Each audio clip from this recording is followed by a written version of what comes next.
은혜를 회복하라라는 제목으로 말씀 전할 때에 하나님의 크신 은혜가 예배하시는 모든 성도들에게 함께 하시기를 간절히 축원합니다. 여러분, 보통 문제가 생기면 어떻게 하죠? 갑자기 몸이 아플 때 어떻게 하십니까? 원치 않는 질병이 걸렸을 때는 어떻게 하시죠?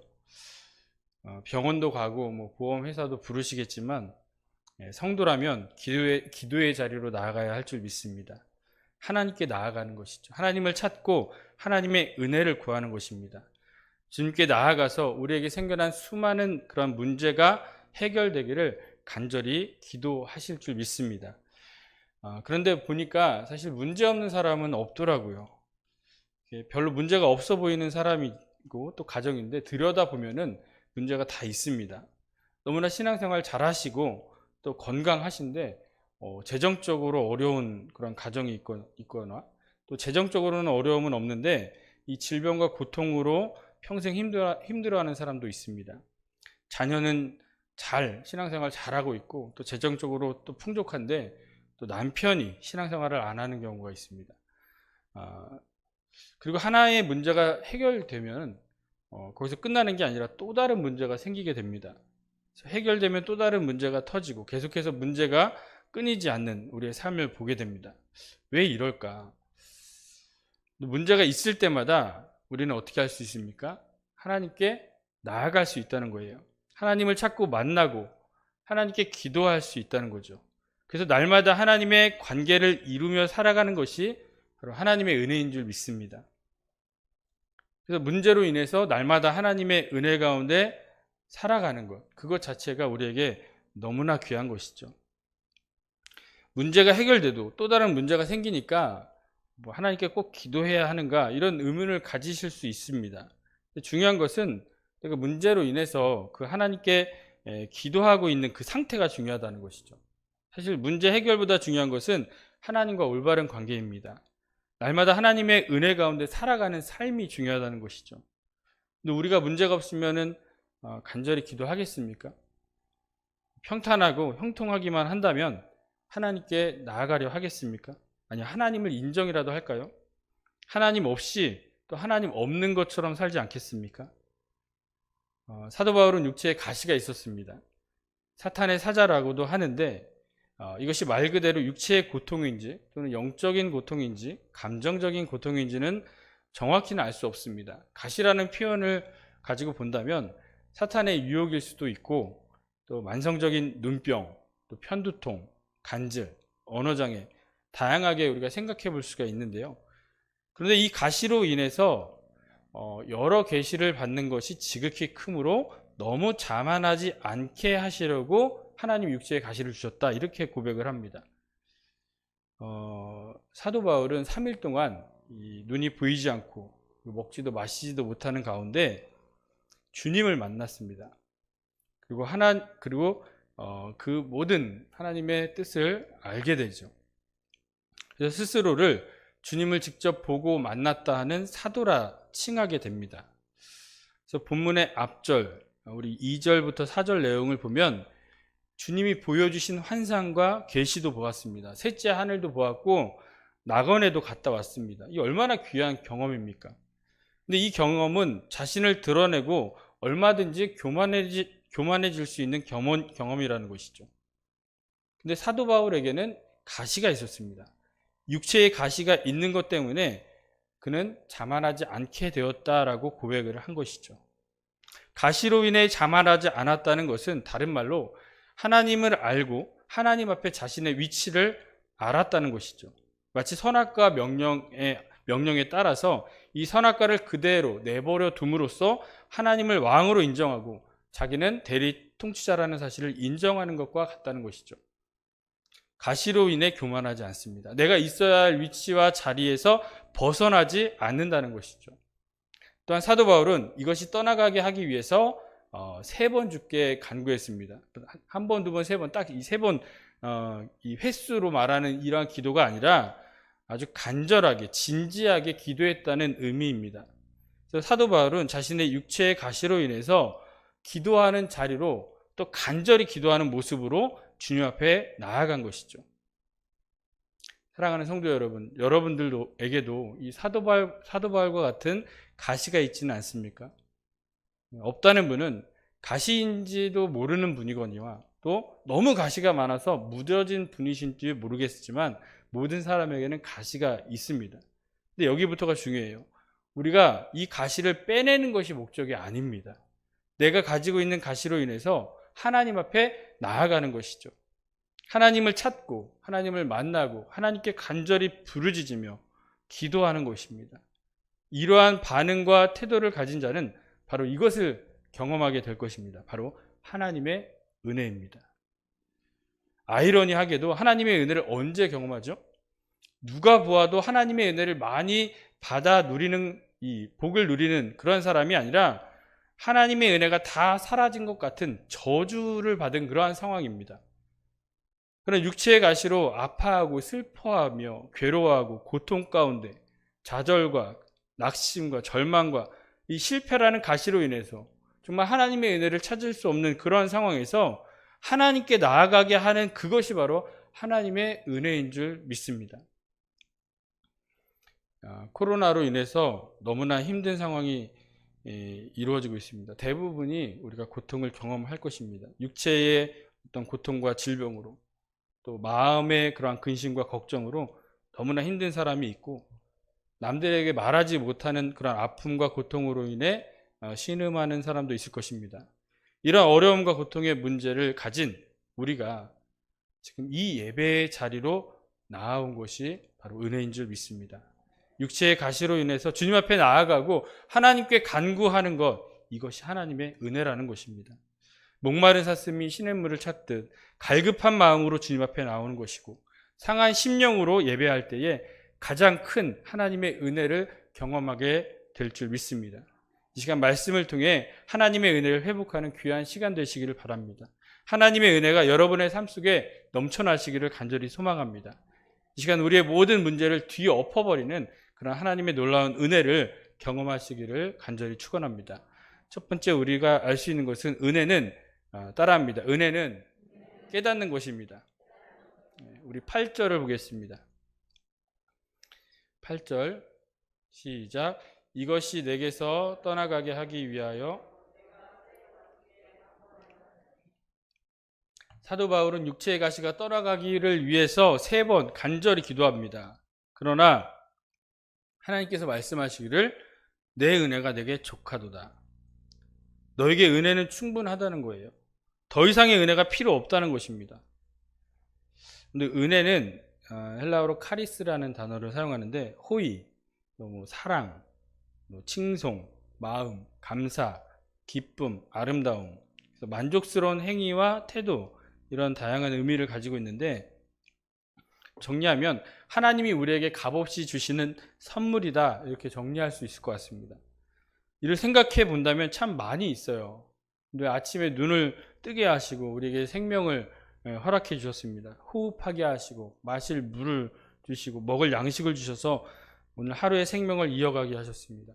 사랑하는 배우자, 자녀, 가족들이 있고 우리가 살아가는 삶의 터전이 있습니다. 마음껏 신앙생활할 수 있는 우리 만수교회가 있고 언제든지 기도의 자리로 또 예배의 자리로 나아갈 수 있습니다. 무엇보다 이 생명이 끝나면 가야 할 곳이 있다는 거예요. 모든 생명이 하나님 앞에 심판을 받을 때 우리는 영원한 천국, 하나님 나라에 들어가게 될 줄 믿습니다.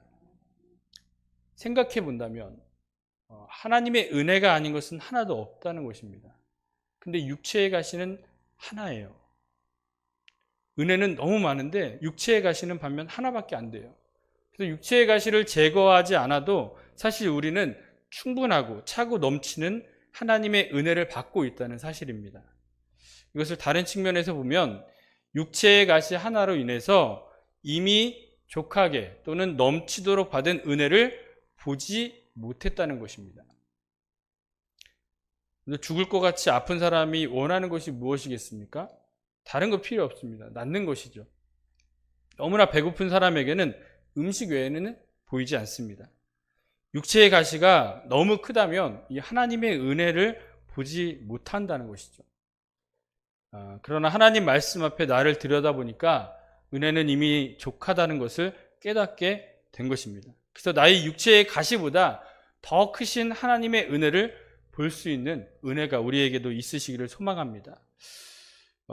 고난의 대명사 하면 누구 떠오르죠? 욥이죠, 욥. 인간의 가장 큰 3대 고난이라고 할 수 있는 물질, 자녀, 건강을 한 번에 다 잃어버립니다. 하나만 잃어도 우리는 너무나 힘들 것인데 욥은 이 3대 고난을 다 당합니다. 여기에서 욥이 보지 못하고 또 친구들이 보지 못한 게 있습니다.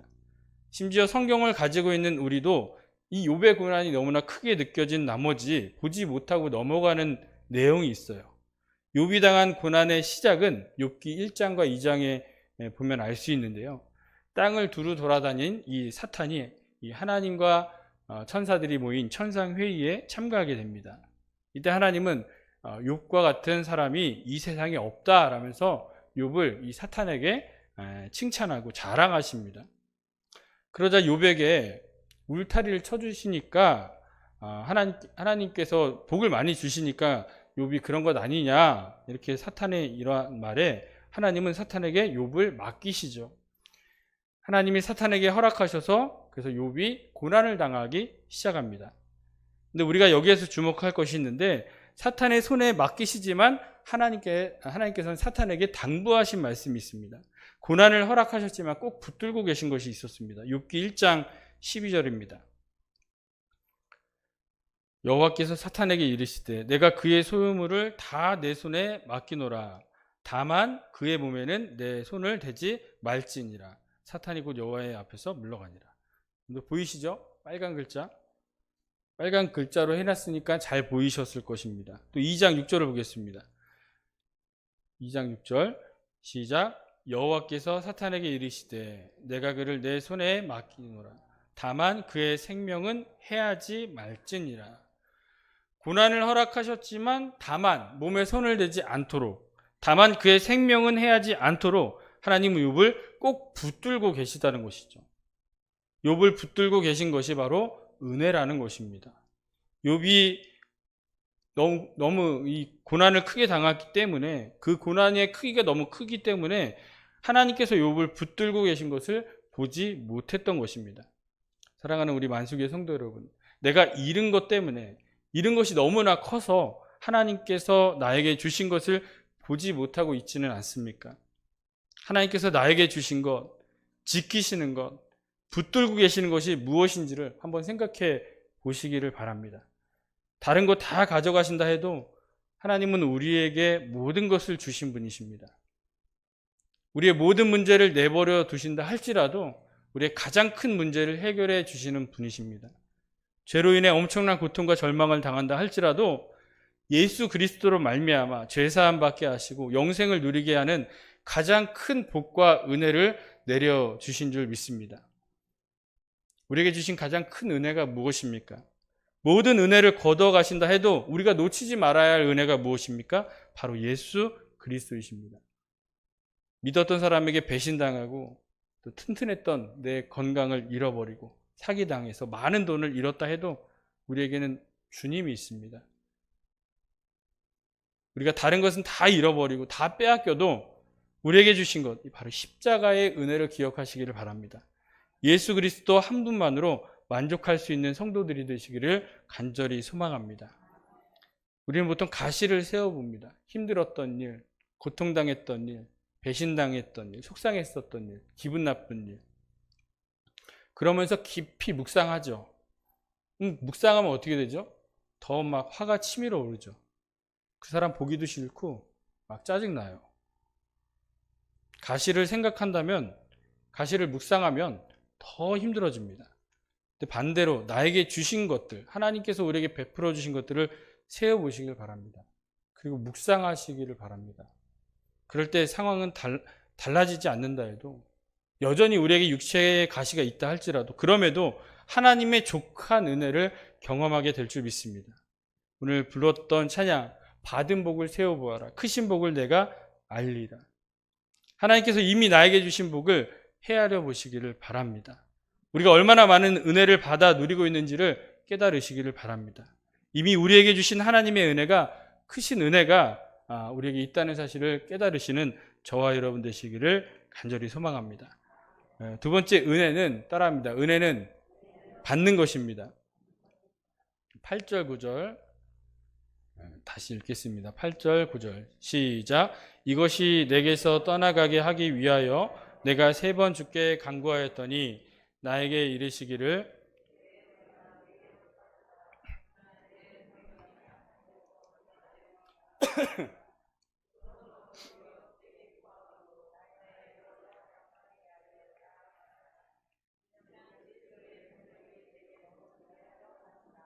아멘. 사도 바울이 그 육체의 가시로 인해서 간절히 하나님께 기도하였습니다. 가시가 없다면 기도하지 않았겠죠. 가시 때문에 간절히 기도한 것 아니겠습니까? 가시가 있어서 기도한 것이고 약하니까 사모하는 것입니다. 예전에 이런 말이 유행했었죠. 아프니까 너무 오래됐나요? 청춘이다 이런 말이 있었죠. 그러니까 우리 성도는 이래야 돼요. 아프니까 기도한다. 아프니까 기도한다. 아멘. 저만 하네요. 자, 건강한 사람이 건강을 위해서 기도합니까? 아픈 사람이 하는 거예요. 가진 사람이 기도합니까? 없는 사람이 기도하는 거 아니겠어요? 있어야 될 사람이 기도하는 것 아니겠습니까? 사도 바울에게 이런 말씀을 하세요. 내 은혜가 내게 족하도다. 하나님께서 은혜가 족하다고 하셨기 때문에 더 이상의 은혜가 필요 없는 것은 아닙니다. 부족함으로 인해서 계속해서 은혜를 사모하며 간구하게 되는 것이죠. 날마다 은혜 받은 이 사도 바울을 통해서 그리스도의 능력이 항상 그의 안에 머무르게 하여지고 또 온전하여진다는 것이죠. 우리가 받은 하나님의 은혜는 충분하지만 우리가 받아야 할 하나님의 은혜는 영원합니다. 진주 안에 들어간 이물질로 인해서 스스로 보호하기 위해 이 노력한 결과로 이 진주를 얻는 것처럼 우리의 가시가 계속해서 하나님께 기도함으로써 우리 안에 이 그리스도의 능력이 나타나게 되는 줄 믿으시기 바랍니다. 나의 가시로 인해 하나님의 은혜를 구하는 것이죠. 나의 상처와 아픔과 고통과 이 질병들이라는 가시, 배우자의 문제, 자녀 문제, 물질 문제, 사람과의 관계라는 문제, 이러한 가시, 이 가시로 인해서 하나님의 은혜를 간절히 우리가 사모하시기를 바랍니다. 하나님께서는 은혜 받을 만한 자를 찾으십니다. 은혜를 구하는 자에게 은혜를 주세요. 은혜를 간절히 사모하는 자에게 채워주시는 분이신 줄 믿습니다. 누가복음 4장 26절을 보겠습니다. 누가복음 4장 26절 보면 엘리야가 그중 한 사람에게도 보내심을 받지 않고 오직 시돈 땅에 있는 사렙다의 한 과부에게 뿐이었으며, 근데 이스라엘에서도 수많은 과부가 있었겠죠. 근데 하나님은 엘리야를 왜 사렙다 과부에게 보내셨겠습니까? 다른 사람에게 보내도 듣지 않고 주님 앞에 나아오지 않으니까 은혜를 주실 수가 없어요. 근데 마지막 한 끼를 주의 종에게 바치면서 섬기는 이 사르밧 과부에게는 기근이 끝날 때까지 이 통의 가루가 떨어지지 않고 병의 기름이 없어지지 않는 놀라운 은혜를 내려주신 줄 믿습니다. 또 27절, 또 선지자 엘리사 때에 이스라엘에 많은 나병 환자가 있었으되 그 중에 한 사람도 깨끗함을 얻지 못하고 오직 수리아 사람 나아만 뿐이었느니라.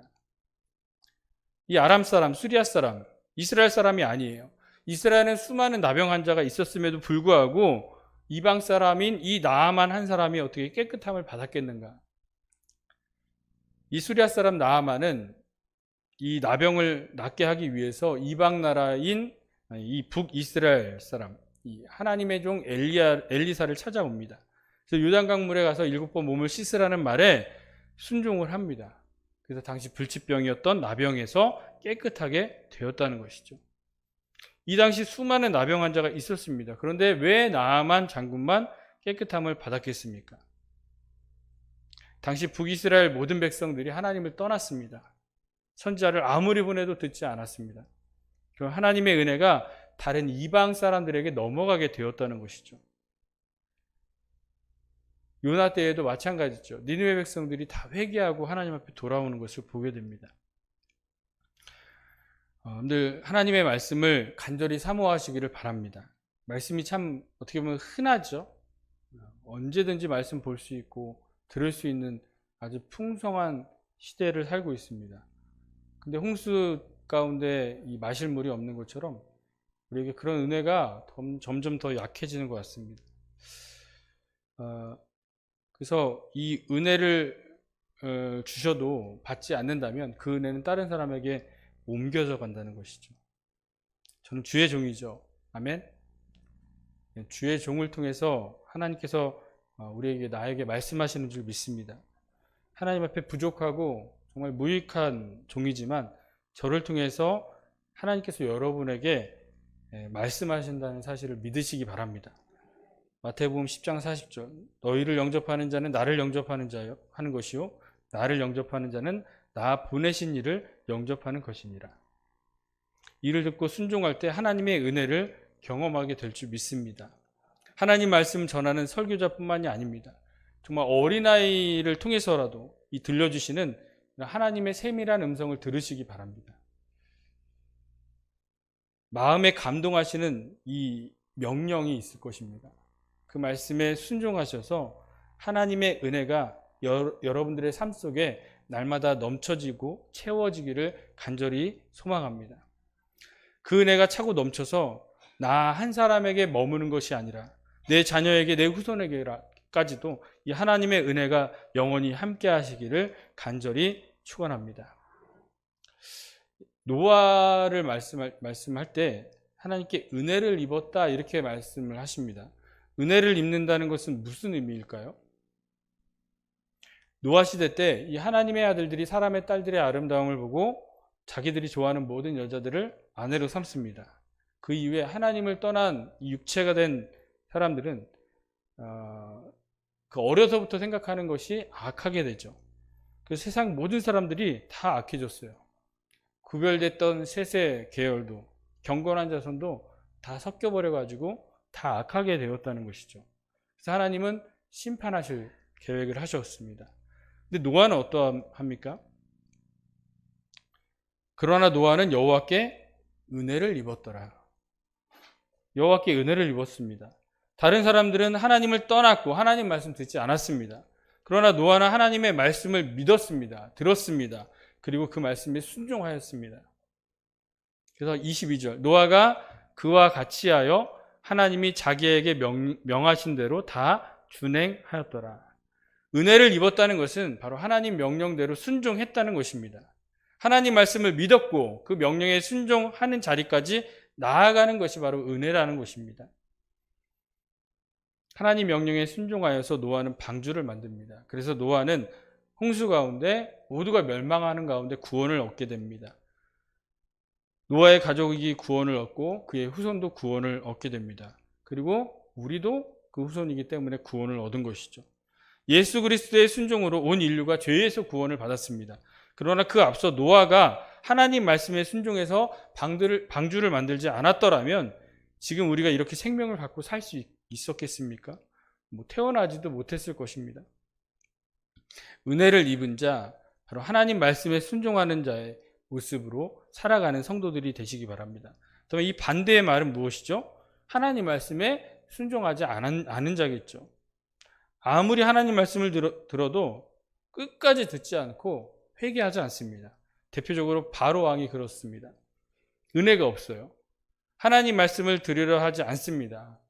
완악하고 강팍하죠. 이런 자들의 끝은 결국 멸망을 당한다는 것입니다.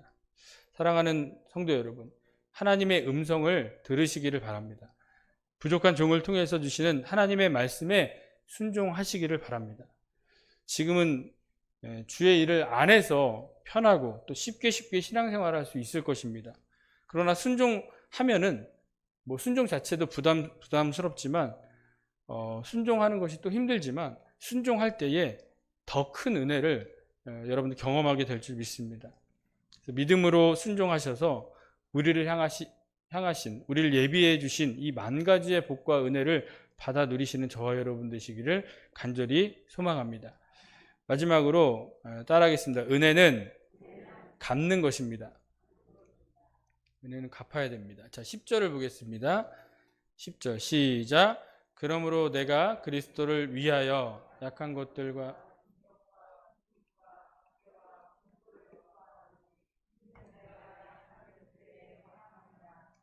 아멘. 오늘 내가 은혜를 받았으면 갚아야 합니다. 멸시천대의 십자가는 주님이 지시고 나는 은혜만 받겠습니다. 이러면 안 돼요. 은혜가 클수록 더 많은 것으로 갚아야 하죠. 내가 받은 것이 많으면 더 많이 갚아야 됩니다. 사도 바울은 받은 은혜를 경험하고 나서 너무나 큰 은혜를 받았기 때문에 이후에 자신의 모든 인생을 그리스도를 위해 살아가죠. 그리스도를 위해 여러 가지 어려움도 기꺼이 받습니다. 기꺼이. 사도 바울은 이를 기뻐한다라고 고백을 하는데요. 헬라어로 유도케오라고 합니다. 좋게 생각한다, 기꺼이 생각한다라는 거예요. 내가 복음을 전하는 일을 위해서, 주님을 위해서 고난받는 것을 기뻐하고 기꺼이 받는다는 것이죠. 받은 은혜가 크기 때문에 주님을 위해서 그런 고난을 받겠다는 것입니다. 큰 은혜를 받았기 때문에 그러한 고난도 당연하다는 것을 고백한 것입니다. 내가 300데나리온을 손에 봐도 1만 달란트의 은혜를 받았기 때문에 우리는 그 은혜 가운데 살 수 있는 것이죠. 사랑하는 성도 여러분, 예수 그리스도라는 크신 은혜를 경험한 자로서 이로 인해 받은 손해와 어려움이 있다면 그것을 기꺼이 받으시기 바랍니다. 요즘 기독교인이라는 말, 또 교회에 다닌다는 말, 말하기를 꺼려해요. 쉽게 하지 못하는 것을 보게 됩니다. 교회가 잘못한 것 있습니다. 근데 코로나로 인해서 교회에 대한 이미지가 너무 안 좋아졌어요. 그래서 그런지 우리가 너무 많이 위축되어 있는 것 같습니다. 교회 다닌다는 말, 예수 믿는다는 말을 담대히 하지 못해요.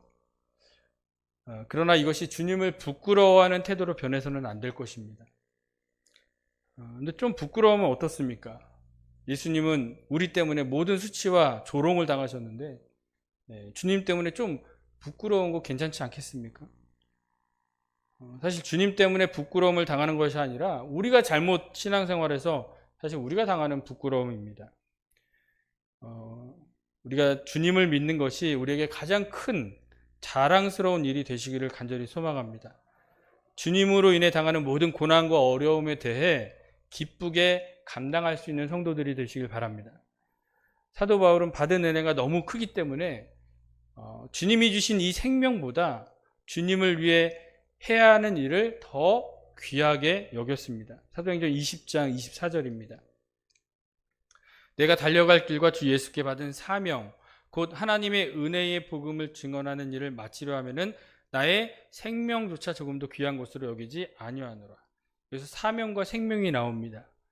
사명이 귀합니까? 생명이 귀합니까? 네? 말 흐리지 마십시오. 사명이 귀해요? 생명이 귀해요? 사명이 귀하죠? 사명을 위해서 목숨을 버릴 수 있습니까? 사도 바울은 자신의 생명을 아끼지 않으면서 이 사명을 감당하려 했다는 것이죠. 자신의 생명으로 인해 하나님께 받은 은혜를 갚은 것입니다. 사람과의 관계에서도 받은 게 있으면 주는 것이 인지상정이죠. 결혼식 왔는데 또 안 찾아갈 수 없잖아요. 장례식 오셨으면 또 인사를 하는 게 마땅합니다. 근데 하나님께 받은 은혜를 받으려고만 하는데 이 은혜를 갚아야 한다는 생각을 잘 못하는 것 같아요.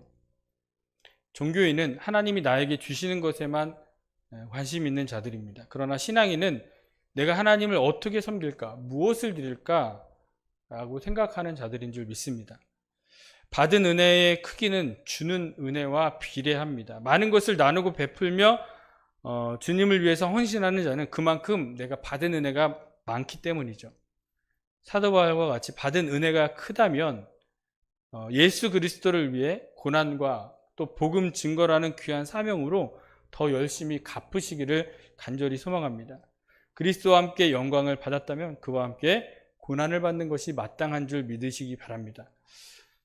그런데 하나님의 은혜를 어떻게 갚아야 할 것입니까? 마태복음 25장 40절입니다. 임금이 대답하여 이르시되 내가 진실로 너희에게 이르노니 너희가 여기 내 형제 중에 지극히 작은 자 하나에게 한 것이 곧 내게 한 것이니라 하시고 가난한 자, 병든 자, 갇힌 자, 굶주린 자, 목마른 자 이렇게 지극히 작은 자에게 한 것이 곧 나에게 한 것이다 라고 말씀하십니다. 사람을 대할 때도 죽게 하듯 하라고 말씀하십니다. 하나님께 받은 은혜를 사람들에게, 이웃들에게 나눔으로써 그 은혜를 갚는 것입니다. 그래서 하나님의 은혜의 강물이 나라는 통로를 통해서 세상으로 흘러가게 해야 될 줄 믿습니다. 하나님의 은혜를 나를 통해 이 세상에 흘러가게 하는 과정을 보면 하나님의 은혜를 받은 나는 사람들에게 그 은혜를 갚습니다. 그리고 그 은혜를 경험한 그 사람은 내가 준 것이지만 그 나를 통해서 하나님의 은혜를 그가 경험하게 된다는 것이죠. 그래서 우리는 이렇게 해야 됩니다. 베드로전서 4장 11절. 만일 누가 말하려면 하나님의 말씀을 말하는 것 같이 하고, 누가 봉사하려면 하나님이 공급하시는 힘으로 하는 것 같이 하라. 이는 범사에 예수 그리스도로 말미암아 하나님이 영광을 받으시게 하려 함이니 그에게 영광과 권능이 세세에 무궁하도록 있느니라. 아멘. 하나님께 받은 은혜가 있습니까? 우리의 이웃에게 갚으시기를 바랍니다. 늘 날씨가 추워지는 이 추운 겨울이죠. 또 어려운 시기라 이 추위는 그 이웃이 더 어렵고 힘들게 만들 것입니다. 연말 연시죠. 이 어려운 이웃들에게 따뜻한 하나님의 사랑과 은혜를 나누시기를 바랍니다. 여러분들 우리 교회에서 라면 트리 하는 거 아시죠? 아무리 어려우셔도 라면 한 박스 정도는 괜찮지 않습니까? 라면 한 박스 낸다고 해서 뭐 생활이 막 기울어지고 형편이 어려워지고 그러지 않지 않습니까? 어렵고 힘들 때일수록 우리가 힘들지만 가난한 이웃들은 더 힘든 것이죠. 말로만 전하는 복음이 아니라 우리의 삶으로 복음을 증거하는 저와 여러분 되시기를 바랍니다. 하나님의 은혜와 또 예수 그리스도의 복음이 나를 통해서 이 세상에 흘러가게 함으로써 하나님의 은혜가 이 땅 가운데 다시 회복되는 그 모든 일들을 우리가 함께 감당하는 성도들이 되시기를 간절히 소망합니다. 결론을 맺겠습니다. 모든 사람에게 문제가 있어요. 문제가 해결되면 또 다른 문제가 생기기 마련입니다. 우리에게 육체의 가시가 늘 있습니다. 이로 인해 은혜의 자리로, 기도의 자리로, 예배의 자리로 날마다 나아가시기를 바랍니다. 은혜는 깨닫는 것입니다. 육체의 가시 없어진 것, 잃어버린 것 때문에 오히려 나에게 주신 것이 얼마나 많은지를 깨닫는 성도 되시기 바랍니다. 또 은혜는 받는 것입니다. 간절히 사모하는 마음으로 은혜를 받으시고 또 우리의 문제를 해결해 나가시길 바랍니다. 마지막으로 은혜는 갚는 것입니다. 은혜 받았다면 은혜를 줄 수 있어야 됩니다. 지극히 작은 자에게 한 것이 바로 주님께 한 것임을 기억하며 내 이웃에게 은혜를 갚고 예수 그리스도의 복음과 사랑을 전하여서 하나님의 은혜가 이 세상에 넘쳐나기를 간절히 소망합니다. 기도하겠습니다.